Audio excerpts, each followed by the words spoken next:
क'क्राझार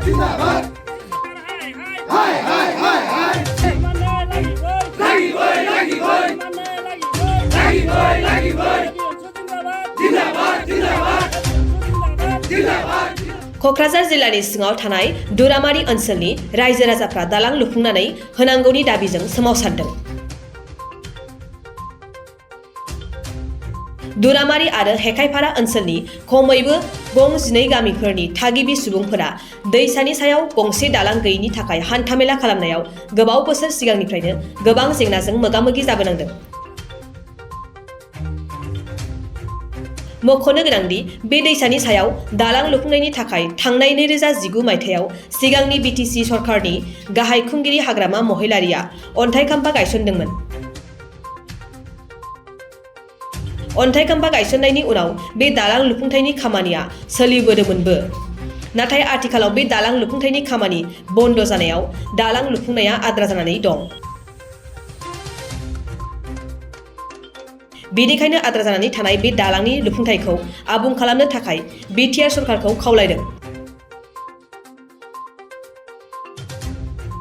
लोगोसे जायगानि MLA Lawrence इस्लारिखौबो बे आयदानि सायाव नोजोर होनो थाखाय खावलायदों।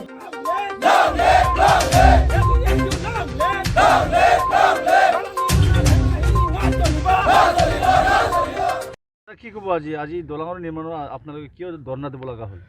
হয়, আপোনালোকে জানে এই দুৰামাৰী অঞ্চল বুলি ক'লে 11খন গাঁও ইয়াতে আছে। এই অঞ্চল এটা ভিতৰৰ এটা অঞ্চল আৰু এইখনৰ অঞ্চলৰ মানুহে ভাৰতবৰ্ষ স্বাধীন হোৱাৰ পিছৰে পৰা এই অঞ্চলৰ এটা সমস্যা। এই অঞ্চলত দলং এখন নাই। দলঙৰ কাৰণে বিভিন্ন সময়ত আমি দেখিবলৈ পাইছোঁ সময়মতে স্কুলৰ ছাত্ৰ ছাত্ৰী আৰু কলেজৰ ছাত্ৰ ছাত্ৰীবিলাক সময়মতে পৰীক্ষাত বহিব নোৱাৰে, পৰীক্ষা দিব যাব নোৱাৰে।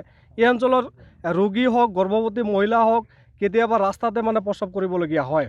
এই অঞ্চলৰ দীৰ্ঘদিনীয়া এটা সমস্যা। বিডিচি অঞ্চলত বিডিচি চুক্তি হোৱাৰ পৰাই 17 বছৰ হাগ্ৰামা মহিলাৰে ৰাজত্ব কৰিলে, কিন্তু হাগ্ৰামা মহিলাৰীয়ে এই অঞ্চলৰ মানুহখিনিক কোনো গুৰুত্ব নিদিলে, খালি ভোট বেংক হিচাপে ব্যৱহাৰ কৰিলে এই অঞ্চলৰ মানুহখিনিক। তাৰপিছতে লাষ্ট ফিনিচিঙত যদিও 2019 চনত এখন ঠিকাদাৰক এই অঞ্চলৰ মানুহখিনিৰ সমস্যাখিনি দূৰ কৰাৰ কাৰণে এটা ঠিকা আবণ্টন দিলে, ব্ৰিজ নিৰ্মাণ হয়। ঠিকাদাৰখনেও আহি কামখিনি আপোনালোকে চাইছে আধৰুৱা কৰি গুচি গ'ল। তাৰপিছতে যোৱা 1 বছৰে বিডিচি অঞ্চলত প্ৰমোদ বড়ো নেতৃত্বাধীন UPPL চৰকাৰ চলাই আছে। UPPL BJP GSPয়ে মিত্ৰজোঁটৰ চৰকাৰ চলি আছে। প্ৰমোদ বড়ো আহিও এই অঞ্চলৰ মানুহখিনিক বিভিন্ন প্ৰতিশ্ৰুতি দিলে, এই অঞ্চলৰ মানুহখিনিৰ দীৰ্ঘদিনীয়া এটা সমস্যা সমাধান কৰিব বুলি। কিন্তু আজিৰ দিনত আমি দেখিবলৈ পাইছোঁ এই ব্ৰিজখনো যোৱা 1 বছৰে প্ৰমোদ বড়ো চৰকাৰে আৰম্ভ কৰিব নোৱাৰিলে। এইকাৰণে আপোনালোকৰ জৰিয়তে আজি প্ৰমোদ বড়ো চৰকাৰক আমি তথা এই অঞ্চলৰ বিধায়ক লৰেন্স ইছলাৰী ডাঙৰীয়াক আহ্বান জনাইছোঁ।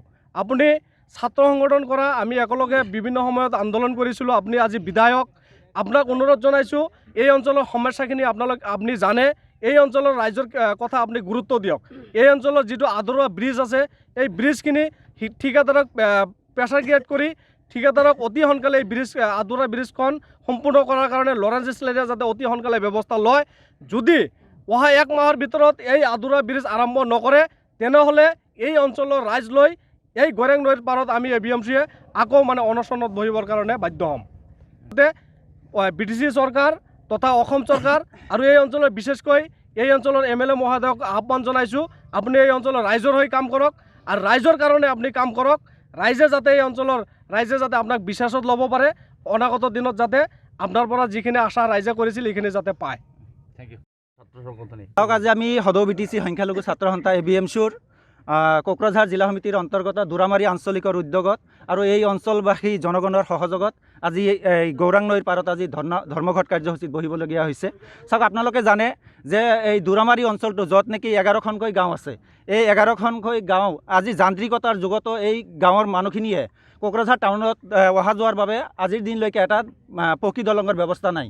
আজি এই যান্ত্ৰিকতাৰ যুগতো মানুহে এই আপোনালোকে যি দলংখনেদি আহিলে এই বাঁহৰ হাকেদি বিপদসংকুলভাৱে তেখেতসকলে যাতায়াত কৰিব লগা হয়। আৰু বাৰিষা কালত তেখেতসকলে কি কৰে, এটা টুলুংগা নাৱেৰে পাৰ হয় আৰু এই টুলুংগা নাও বিভিন্ন সময়ত তেখেতসকলে দুৰ্ঘটনা হৈ বহু সম্পত্তি নষ্ট হোৱাৰ প্ৰমাণ ইয়াতে আছে। গতিকে আমি সদৌ বিটিচি সংখ্যালঘু ছাত্ৰ সন্থাই ইয়াত আজি ধৰ্মঘট বহাৰ মূল কাৰণেই হৈছে, চাওক 2019 চনত সেই সময়ৰ BTC প্ৰধান হাগ্ৰামা মহিলাৰীয়ে তেখেতে এটা কিবা কৰিছিলে আধাৰশিলা স্থাপন কৰি তাৰ পিছতে ইয়াত এটা দলঙৰ কাম আৰম্ভ কৰা হৈছিল। কিন্তু আজি 1 বছৰ কাম হোৱাৰ পিছত তাৰ পিছৰে পৰা বৰ্তমানলৈকে এই কাম বন্ধ হৈ আছে। সেইকাৰণে আজি আমি ইয়াত ধৰ্ণাত বহিছোঁ যে নতুনকৈ যি BTC চৰকাৰ ইয়াত হ'ল আমাৰ প্ৰমোদ বড়ো ডাঙৰীয়াৰ চৰকাৰ, তেখেতক আমি দাবী জনাইছোঁ। লৰেন্স ইছলাৰী ডাঙৰীয়া আমাৰ স্থানীয় বিধায়ক, তেখেতৰ ওচৰত আমি দাবী জনাইছোঁ যে অতি সোনকালে এই দলঙৰ কামটো এই অঞ্চলবাসী জনগণৰ স্বাৰ্থত কৰি দিব লাগে। নহ'লে আপোনালোকে চাওক, এই স্কুলীয়া ছাত্ৰ ছাত্ৰীসকলেও এই টুলুঙা নাৱেৰে আৰু এই বাঁহৰ শাকেৰে যাব লাগে। আৰু লগতে বিভিন্ন সময়ত দুৰ্ঘটনা হৈ আহিছে। আমি ABMCৰ ফালৰ পৰা, কোকৰাঝাৰ জিলা ABMCৰ ফালৰ পৰা চৰকাৰৰ ওচৰত দাবী জনাইছোঁ অতি সোনকালে এই দলঙৰ কাম আকৌ আৰম্ভ কৰিব লাগে। আজি ইয়াত সামান্য মানুহক লৈ ইয়াত ধৰ্ণাত বহিছোঁ আৰু পৰৱৰ্তী যদি 1 মাহৰ ভিতৰত এই দলঙৰ কামটো আৰম্ভ কৰা নহয় বা সম্পূৰ্ণ কৰা নহয়, আমি DC অফিচ তাৰপিছত আমাৰ BTCৰ সচিবালয়ত ধৰ্ণা দিবলৈ বাধ্য হ'ম। এই ব্ৰিজখনৰ কাৰণে ৰাইজে কিমান কষ্ট ভোগ কৰি আছে। প্লাছ আমাৰ যেতিয়া বাৰিষা কালত আহে স্কুলীয়া ল'ৰা ছোৱালী আমাৰ ৰাইজৰ নাওখনেৰে পাৰ হ'ব লাগে আৰু এই নাওখন বহুতো সময় বুৰ যায়, বহুতো মানুহ কষ্ট ভুগিব লগাত পৰে। হয়তোবা এনেকুৱা হয় গৰ্ভৱতী মানুহবিলাকৰ অহা যোৱা, বেমাৰ আজাৰৰ পৰা অহা যোৱা কৰা মানুহৰ বিৰাট কষ্ট হৈ পৰে। গতিকে আমি আমাৰ এই ৰাইজৰ তৰফৰ পৰা, আমাৰ ABMC সংগঠনৰ পৰা, যিকোনো মুছলিম সংগঠনৰ পৰাই আপোনালোকক আমাৰ MP ছাৰ হোক, আমাৰ MLA ছাৰ হোক, আমাৰ EM ছাৰ হোক, আমাৰ BTC প্ৰধান ছাৰ হোক, আমাৰ মুখ্যমন্ত্ৰী ছাৰে হোক, এখেতে যদি অনুগ্ৰহ কৰি আমাৰ গাঁওখন তদন্তক্ৰমে বা আমাৰ ব্ৰিজখন তদন্ত কৰি চাই সোনকালে ইয়াৰ বিহিত ব্যৱস্থা হাতত লৈ আমাৰ এই ব্ৰিজখন সোনকালে নিৰ্মাণ কৰাৰ কাৰণে মই কৰজোৰে প্ৰাৰ্থনা জনালোঁ। প্লাছ আমাৰ সংগঠনৰ তৰফৰ পৰাও বা ৰাইজৰ তৰফৰ পৰাও এই ব্ৰিজখন কৰি দিবলৈ আমি কৰজোৰে প্ৰাৰ্থনা জনালোঁ।